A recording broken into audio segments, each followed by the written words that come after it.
নমস্কার, জয়া হোম কিচেনে সকলকে স্বাগত। আজ এক সাধারণ রেসিপি আপনাদের সাথে শেয়ার করব।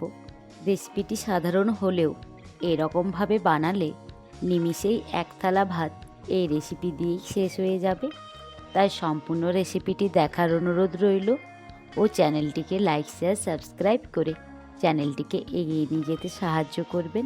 আমি কড়ার মধ্যে দিয়ে দিয়েছি কিছুটা সর্ষের তেল, আর ফোড়নে দিলাম মৌরি, মেথি, কালো জিরে আর বেশ কিছুটা চিনি, একটা তেজপাতা, একটা শুকনো লঙ্কা দিয়ে একটু ভালো করে ভেজে নেব। এবার তেলের মধ্যে দিয়ে দেব কেটে রাখা আলুগুলোকে হালকা করে ভেজে নেব।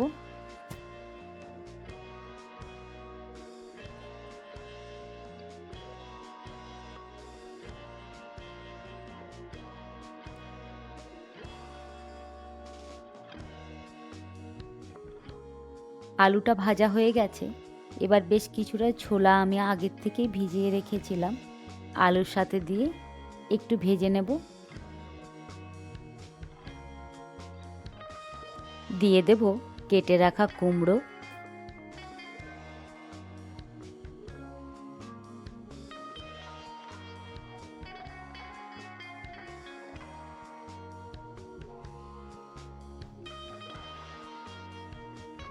আলুর সাথে দিয়ে দেব কিছুটা পুঁই শাক,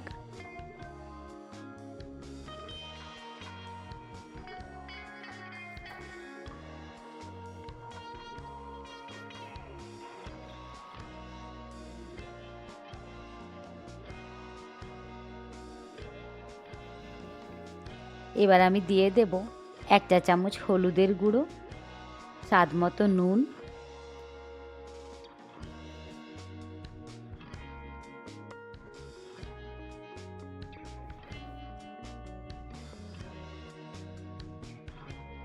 বেটে নিয়েছি গোটা ধনে, গোটা জিরে, কাঁচা লঙ্কা আর আদার একটা পেস্ট, সেই পেস্টটাই 4 চামচ দিয়ে দেব।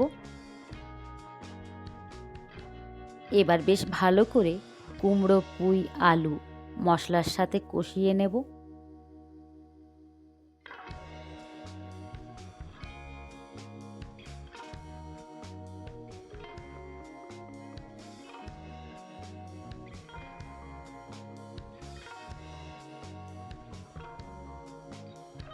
দেব 1 চা চামচ ঝাল লঙ্কার গুঁড়ো,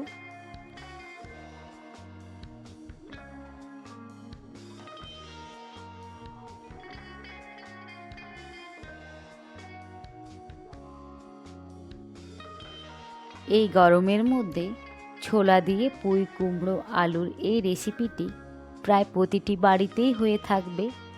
তবে এইরকমভাবে একবার বানিয়ে দেখতে পারেন। এইরকমভাবে বানালে এই সাধারণ রেসিপিটি অসাধারণ স্বাদের হয়ে উঠবে। বেশ ভালো করে কষিয়ে নেওয়ার পর দিয়ে দেব পরিমাণ মতো জল।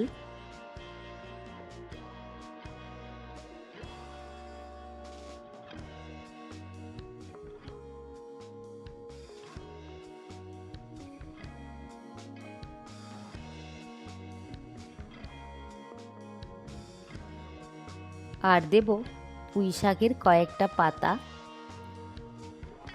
সবজিটা ফুটে উঠেছে। এবার আমি একটা ঢাকা দিয়ে পুঁই, কুমড়ো, আলু ভালোভাবে সেদ্ধ করে নেব।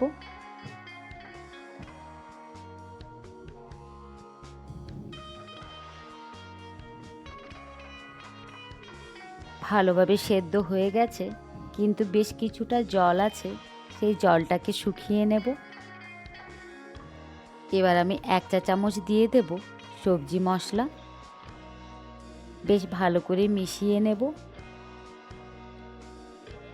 এবার আমি কয়েকটা আলু আর কুমড়ো খুন্তির সাহায্যে ভেঙে নেব। এতে সবজিটা একটু মাখা মাখা হয় আর খেতেও ভালো হয়।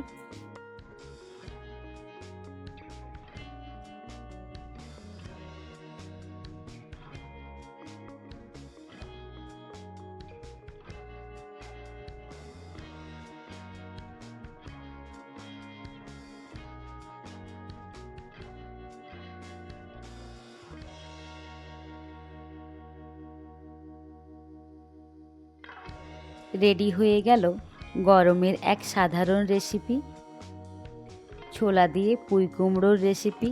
রেসিপিটি সাধারণ হলেও গরম ভাতে এর জুড়ি মেলা ভার। এবার আমি গরম গরম ভাতের সাথে পরিবেশন করে নেব।